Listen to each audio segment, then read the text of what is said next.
Chile has elected its most right-wing president in 35 years of democracy. The arch-conservative Jose Antonio Kast sweeping to around 58% of the vote with an unassailable lead over Janet Jara, who headed a broad leftist coalition.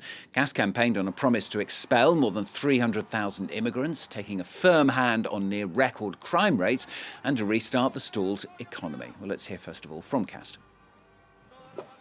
I want to make it clear, it will not be quick. We have a harsh year ahead, very harsh, as the finances are not good. Without security, there's no peace. Without peace, there's no democracy. And without democracy, there's no freedom. In Chile, we'll be free again from crime and anguish. We want to receive foreigners, but with respect for the law. Those who don't respect the law must go. Well, International Affairs Editor Philip Turle is with me now here on set. First of all, who is he, Philip? Jose Antonio Kast. Right. Well, there are lots of comparisons that have been made over the past few hours. Donald Trump, Jair Bolsonaro, the former president of Brazil, Javier Milei, the current president of Argentina. Is he like any of those? Well, he's a fan of Donald Trump, that's for sure. But he's reserved, he's cautious, he's apparently lacking charisma, so he's not in the same type of domain as Javier Milei with his chainsaw, for example.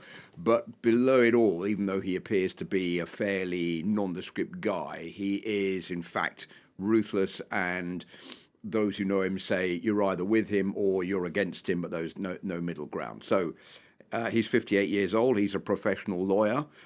He's a practicing Catholic. He's got 9 children. He's the founder of Chile's Republican Party, and this is the 3rd time that he's run for president, and he's finally, 3rd time lucky for him, he's got the job of president.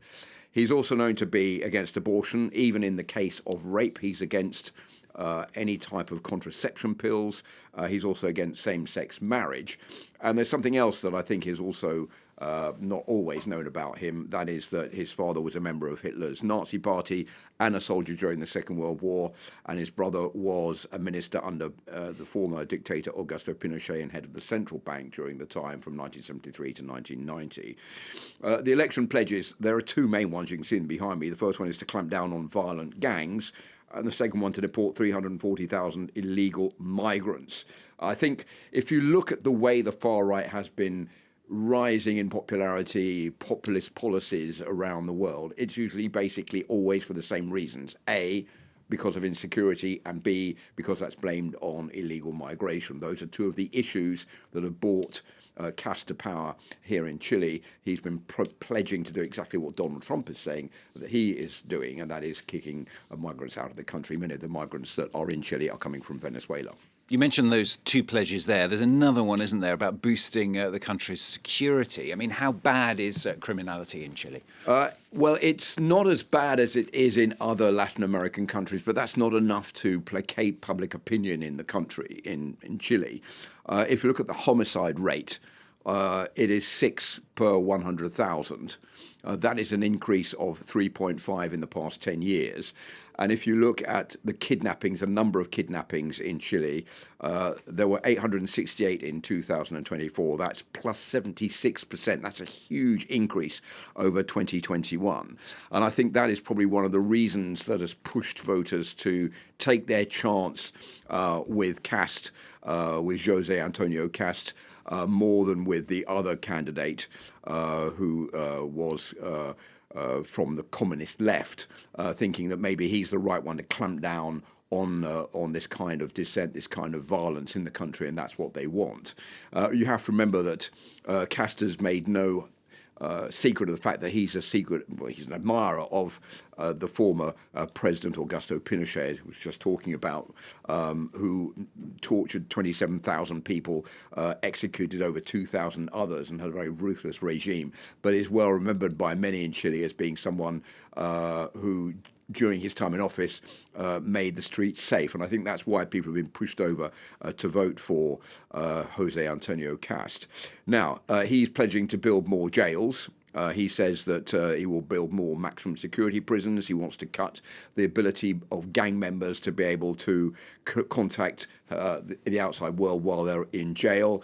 He also wants to expand the powers of the army and the police. As far as migration is concerned, as I said, he wants to deport 340,000 immigrants while he's in charge. He also wants to build a Donald Trump-style barrier and wall along the country's northern border with a 3-metre ditch or 3-metre deep ditch to make it pretty impossible for the migrants to get over the border into Chile. And as far as the economy is concerned, that's the other big issue that has brought Kast to power. He wants to cut $6 billion worth of spending in the country over the next 18 months after he takes power on the 11th of March next year. He wants to shrink the number of government agencies. He wants to cut public spending, dismantle ministries, a bit like Javier Milei has been doing in Argentina, without eliminating social benefits. And the other important element is that what he wants to do is to create intensive agriculture as much as he can. He's also quite climate sceptic, which is a bit in the same way that Donald Trump is also leaning at the moment. So a lot of similarity between what's going on in the United States and what's going on in Chile. And as we saw in those reports, quite a few people wearing those hats saying, make Chile great again. Let's broaden it out a little bit, Philip. International reactions now? Well, there have been a couple so far. It's still quite early because the result didn't come in until midnight, French time, last night. Javier Milei, radical libertarian closely aligned to Donald Trump, also in Argentina, has said that the left has receded. That was written on social media. As for the United States, they say Marco Rubio, under his leadership, we're confident that Chile will advance shared priorities to include strengthened public security, ending illegal immigration and revitalising our commercial relationship. Just one thing to end on, and that is that the Republican Party lacks a majority in Chile in both houses of Congress, so the new president will need to negotiate with the traditional centre-left forces, particularly in the Senate, to get his policies through, and that is not going to be very easy for him.